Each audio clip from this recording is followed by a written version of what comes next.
Yo, what is up, everyone? I feel like I just said this last week, but god damn, Phase 4 in Conquest of Azeroth is here! This is actually insane to think about that we're able to get through Phase 3 this quickly.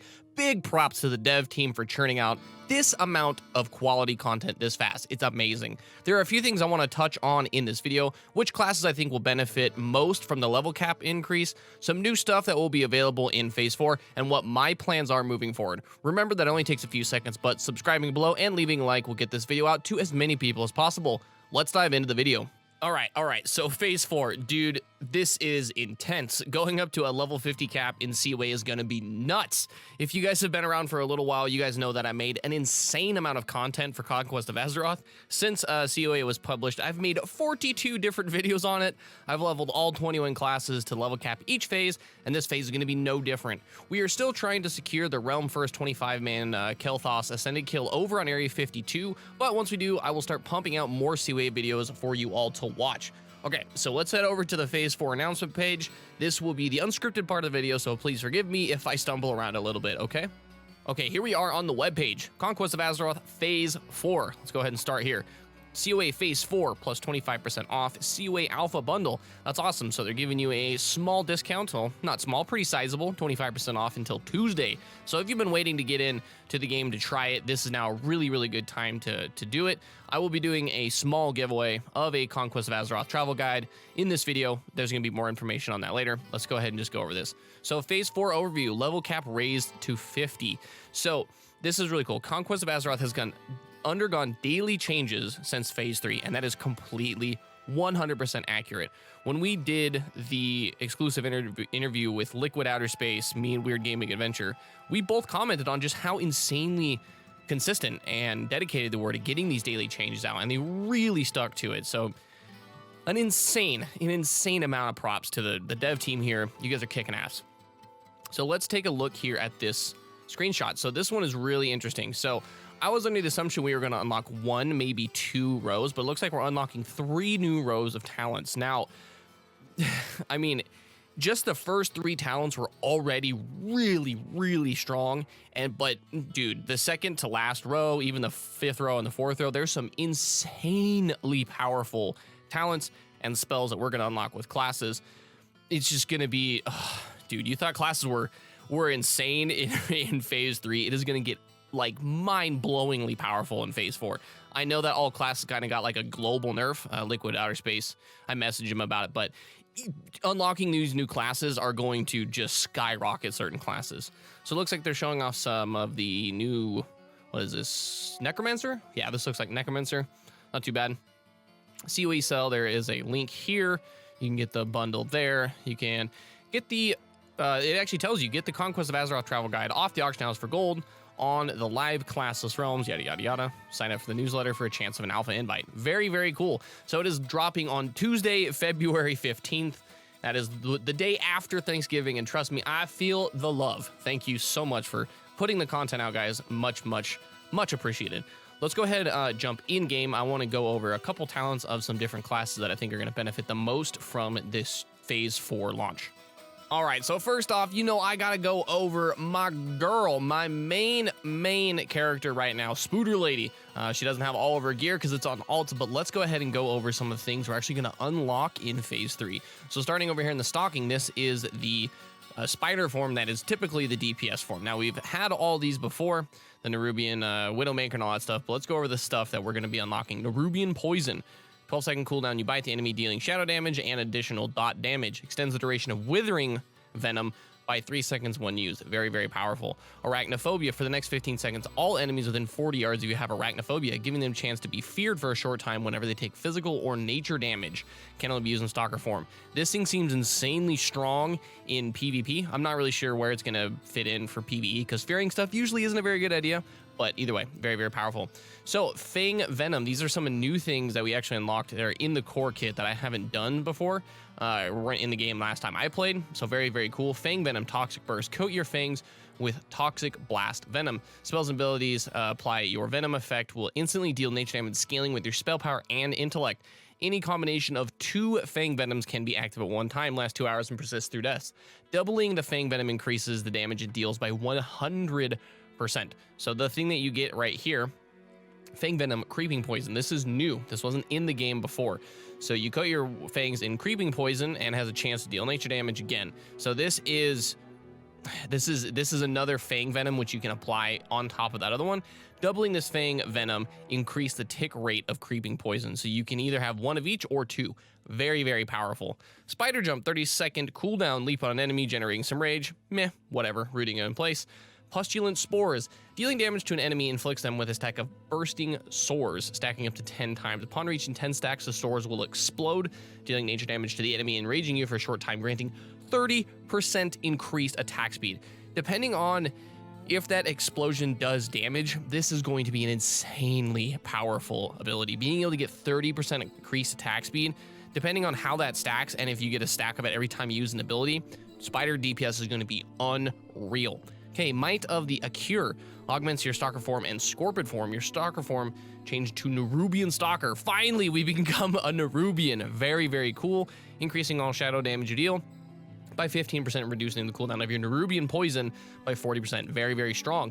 Your Scorpion form is transformed into Silithid Reaver, reducing, all threat generated and increasing all shadow nature damage dealt by 8%. So you can either make your Stalker form into a Nerubian or your Silithid into a Silithid Reaver, and it becomes a DPS spec instead.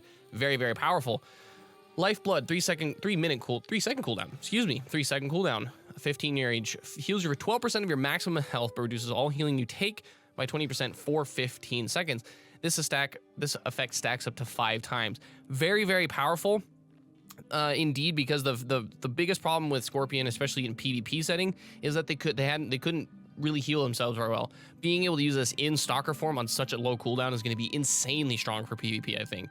Widow's Kiss, melee range, 10-second cooldown. You bite the enemy, dealing shadow damage, increasing your melee attack speed by 150% for 4 seconds on a 10-second cooldown. 40% uptime on this.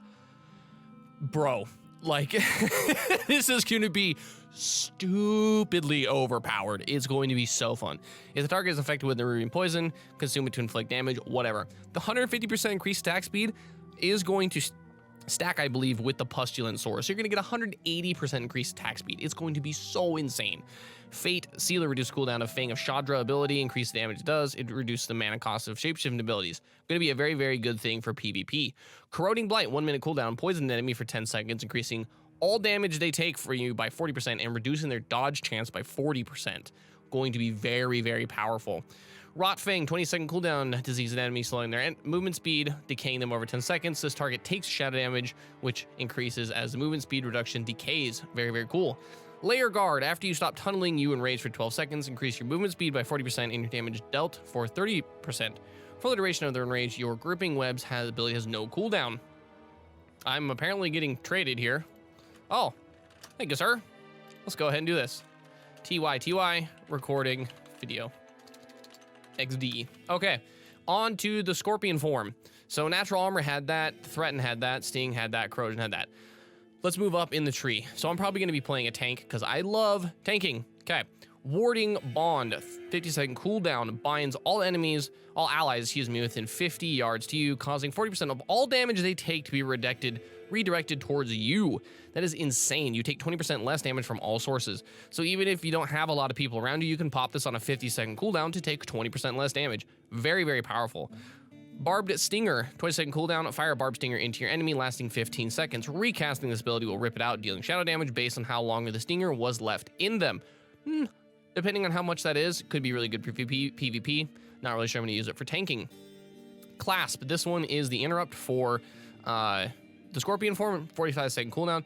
But when you do it, while the effect lasts, targets, melee, and range weapons are also disarmed. Very, very powerful. Okay, this one is insane. This one I've been looking at for a long time. Reduce all damage you take by 15%. Flat out, 15% reduction at all times. Crazy powerful. Critical strikes against you will shatter your exoskeleton, negating this effect for 12 seconds, or draining 8% of your maximum health over the duration. This is going to be stupidly powerful with PvP and also in PvE. I'm not really sure how easy it's going to be to get the defense capped, but this kind of encourages you maybe to have enough flat mitigation where actually taking critical strikes will be a net positive in your HP pool during fights in raids and stuff. We'll have to test it. I think it's going to be super, super, super strong. Chosen of Shadra. Melee range, 10-second cooldown. Increase all periodic healing you take by 30% for 10 seconds. While this effect persists, you have 15% chance to deflect harmful spells cast on you in the front. Very, very powerful as well. Moving on to the next one. Insectoid Alacrity, 40-second cooldown. Increased dodge chance of all allies within 20 yards for 40% for 8 seconds. So strong. Reform, whenever you gain a stack of natural armor, you are healed for 3% of your maximum health. This is going to make them nearly unkillable in PvP and maybe even in PvE. Depending on how much spell power we can scale, I could see this maybe... I mean, with HP values and the fact this scales with spell power and healing power, I could see this maybe healing for over 1,000 each tick with perfect scenario. This talent is going to be disgustingly powerful. Moving on to Toxic Sludge. 12-second cooldown, you gush Toxic Sludge, burning all nearby enemies for nature damage and create a toxic pool. They will suffer damage and be slowed by 70%. Very, very powerful. Probably going to be really, really good in PvP. Nerubian Fortitude, also extremely powerful. It's going to be hard to choose what you want, Reform or this. So 3-second cooldown, 5-second cast, increase your maximum health by another 20% flat and another 300% armor based on your intellect. And you take a flat 40% reduced damage on magic damage. I believe this is going to be, I don't know if it's going to be as good as Reform, but oh man, 600% of your armor or intellect as armor, and you take less magic damage, and you have 20% more maximum health. Like, dude, it's gonna be insane. It's actually insane.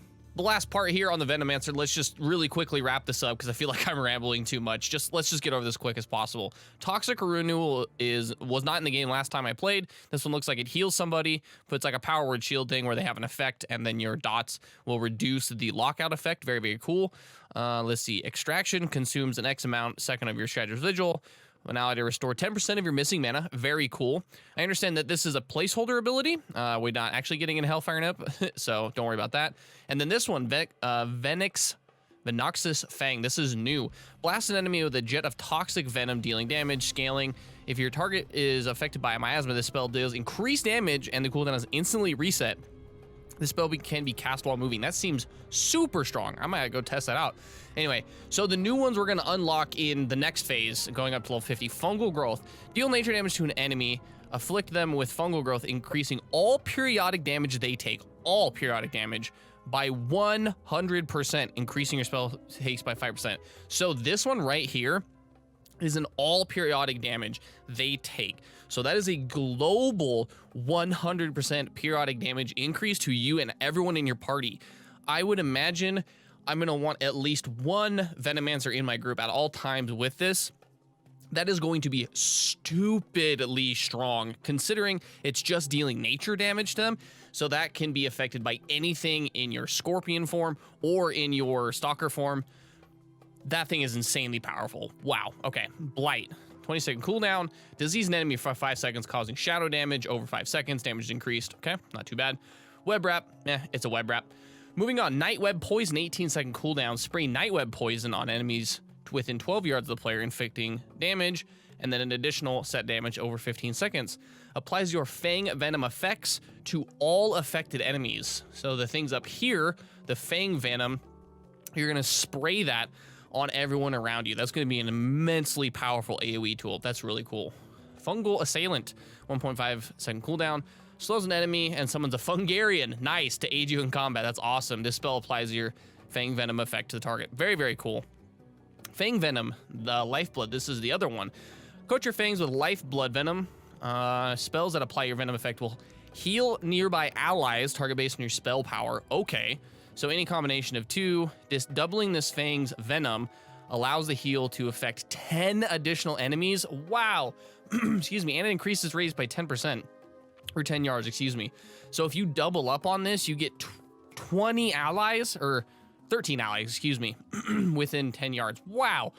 I could see that being really, really, really strong in PvP. And in PvE, you could do like a support class. That's really sick, actually. Wow.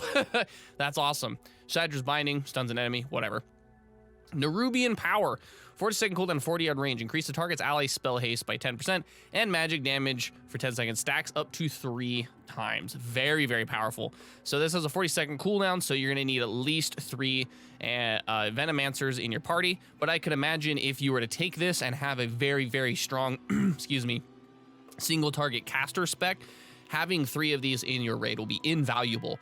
Grove Blighter. Each tick of your periodic healing effects increase the duration of your next blight spell by 1 second, or reduce all healing you take by 5%, stacking up to 10 times. Let's see, 10%, just duration. Okay, so 10 seconds duration on your blight spell, not too bad. Whenever you heal an ally, they have a 101% chance to unleash a cascade of poison on nearby enemies, dealing nature damage. This one, I thought originally when I first saw Venomancer was going to be so, like, it is going to be hard to even fathom how strong this could be, depending on how often this actually procs. Typically, when things have said 101%, it's still a 10% chance to use it. So any heal on any ally, could you imagine how many procs you're going to be getting in a 40-man raid? And this, excuse me, I don't believe is unique or doesn't share a similar cooldown with other Venomancers, so this can be on multiple Venomancers. Dude, oh my god. Like, this is gonna be, I can't fathom how strong this talent is gonna be. Like, look out for Venomancy. This thing is going to be game-breakingly strong. Anyway, moving on. Inoculate, 15-second cooldown. Fungus grows throughout your body, an enemy dealing nature damage, slowing them. This ability consumes stacks of fungal growth on the target, dealing 10% damage for each stack. All right, so that's the Venomancer. Man, this is gonna be crazy. Let's go ahead and wrap this up for the Venomancer, because I feel like I'm rambling a little bit, but I'm gonna go ahead and speak on a couple things that are gonna be unlocked here in Phase 4 to look out for. And man, this phase is gonna be insane. Before going any further, I just wanted to let you guys know how to enter the giveaway for the COA Travel Guidebook. All you have to do to enter the giveaway is make sure you are subscribed to the channel and leave a comment down below telling everyone what you are most excited about in Phase 4. That's it. Super simple, guys. Only takes a second, but you could be the lucky winner. There is a long list of incredibly powerful items and enchants we'll have access to now that we are level 50 going into Phase 4. Biggest one that comes to mind for me is now we have access to the Crusader enchant. People are already 5-manning BRD at level 40. You know for damn sure that people are going to be giga farming these righteous orbs for those enchants. Expect all the melee strength lads to be shelling out an obscene amount of gold for dual Crusader enchants. But with how powerful these classes already are, these enchants are going to push certain classes beyond anything previously imagined. New crafting recipes are going to be available as well. Since we gain 10 levels, all the blacksmiths, tailors, and leatherworkers are going to have a slew of new items to craft and fish for the best enchants possible. I know I spent 6,000 gold on my Venomancer at level 40, but in this phase, if it's as hype as I think it's going to be, I could see myself spending like 20 grand on gear in this phase. I am beyond excited, like tenfold more excited for this phase than I was for Phase 3. Thank you so freaking much, Liquid Outer Space, Dutch, and everyone else involved. I cannot wait to get my hands on this patch. And with that, this video is done. Subscribe below for more content. I will see you in the next one.